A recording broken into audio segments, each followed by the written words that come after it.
Kisah Nabi Muhammad SAW bagian 29.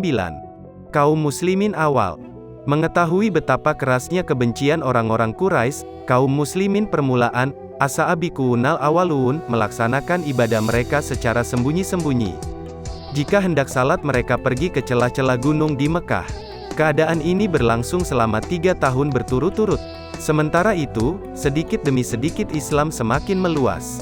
Firman Allah yang turun satu demi satu semakin memperkuat keyakinan kaum muslimin. Ada satu hal yang membuat dakwah Islam berkembang, yaitu keteladan Rasulullah, yang beliau contohkan dengan sangat baik. Beliau adalah orang yang penuh bakti dan penuh kasih sayang. Beliau juga sangat rendah hati sekaligus gagah berani. Tutur kata beliau lembut dan selalu berlaku adil. Hak setiap orang pasti ditunaikan sebagaimana mestinya. Perlakuan Rasulullah terhadap orang-orang yang lemah, yatim piatu, orang sengsara, dan orang miskin adalah perlakuan yang penuh kasih, lembut dan sayang. Pada malam hari beliau tidak cepat tidur, beliau bertahajud dan membaca wahyu yang disampaikan Allah padanya. Beliau selalu merenung tentang nasib umatnya. Beliau juga merenungkan betapa luar biasanya penciptaan langit, bumi dan segala isinya. Seluruh permohonannya dihadapkan kepada Allah. Hal-hal seperti itu membuat orang-orang yang sudah beriman semakin bertambah cintanya kepada Islam dan semakin kukuh keimanannya. Mereka sudah berketetapan hati meninggalkan sesembahan nenek moyang mereka dan tidak takut siksaan orang-orang kafir yang membencinya. Kalau orang lain telah Rasulullah dakwahi, bagaimana dengan keluarga beliau? Apakah beliau juga berdakwah kepada paman-paman beliau yang sebagiannya merupakan para pembesar Quraisy yang disegani? Apa yang mereka lakukan ketika mereka tahu bahwa Rasulullah mengajak meninggalkan sesembahan berhala yang telah begitu lama diwariskan oleh nenek moyang mereka? Jamuan makan untuk kerabat. Tidak ada yang lebih dicintai Rasulullah daripada kaum kerabatnya sendiri. Setelah 3 tahun, turunlah firman Allah yang memerintahkan agar beliau berdakwah kepada kerabatnya.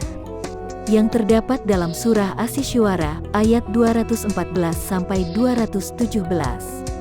Dan berilah peringatan kepada kerabat-kerabatmu yang terdekat, dan rendahkanlah dirimu terhadap orang-orang yang mengikutimu, yaitu orang-orang yang beriman. Jika mereka mendurhakaimu maka katakanlah, sesungguhnya aku tidak bertanggung jawab terhadap apa yang kamu kerjakan, dan bertawakallah kepada Allah, yang Maha Perkasa lagi Maha Penyayang.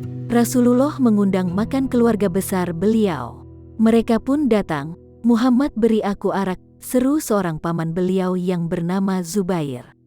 Namun Rasulullah hanya menyuguhkan susu. Setelah mereka makan, Rasulullah berdiri dan berkata, "Saya tidak melihat ada seorang manusia di kalangan Arab yang dapat membawa sesuatu ke tengah-tengah masyarakat lebih baik dari yang saya bawakan kepada kamu sekalian ini.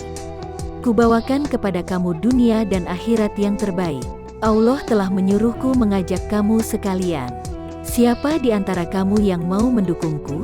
Setelah sesaat terpesona, semua orang menggerutu dan bangkit hendak pulang.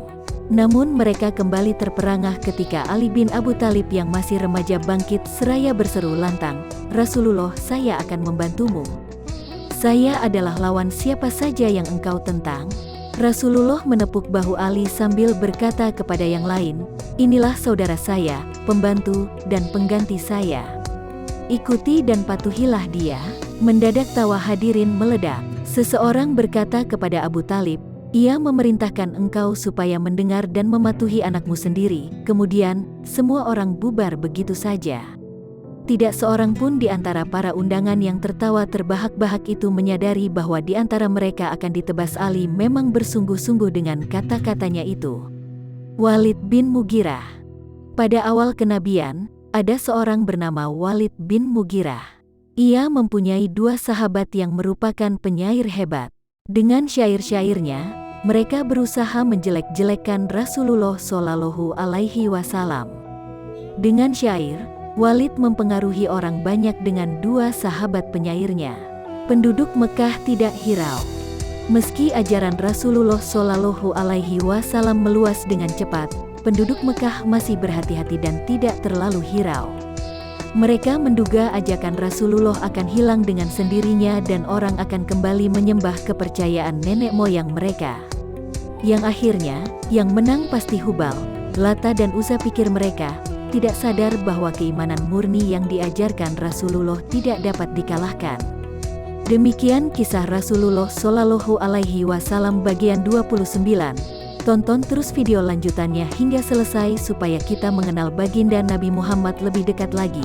Semoga ini menjadi salah satu upaya pemantasan diri untuk mendapatkan syafaatnya kelak di akhirat. Tentunya tidak hanya mengenal kepribadian Rasulullah, tapi juga melaksanakan perintah Allah dan Rasul-Nya serta menjauhkan diri dari perbuatan dosa.